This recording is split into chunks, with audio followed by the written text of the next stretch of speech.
Ako kanina, ito na yung kalabasan nung na-steam ko.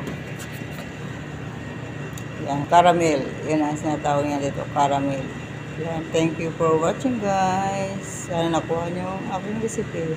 Hello guys, so this video gagawa na naman ako ng caramel. Same procedure ng Elba ko. Pero ito lang kasi wala siyang wala siyang chaparon. Ito yung asukal, yan, gatas, tubig. Yan, ihalo-halo lang natin. Tunawin natin asukal at gatas. Yan.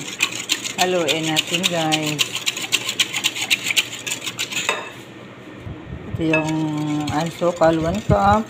Tapos, ganun pa rin ang gatas. Tapos tubig 3 cups. Tapos halo na natin yung ating itlog na binati. 7 piraso pa rin. Ganun pa rin, same procedure lang. Haluin. Salain ko rin yan mamaya guys ha. Tapos lagyan ko rin siya ng rose water and ito yung vanilla. Yun. Ganun lang din. Sa isang fan, gumawa ako ng caramel para itatoppings ko dyan. Para pagbaliktad siya, makikita niyo mamaya. Parang litsin plan lang. Caramel man dito.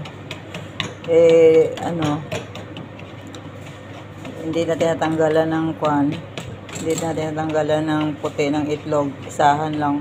Tapos isalain ko rin. Lagyan natin ng caramel to guys.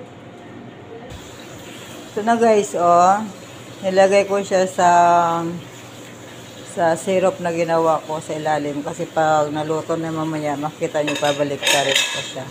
Yan, takipan ko na lang siya ng pork tsaka i-steam ng 1 oras. Bye for now.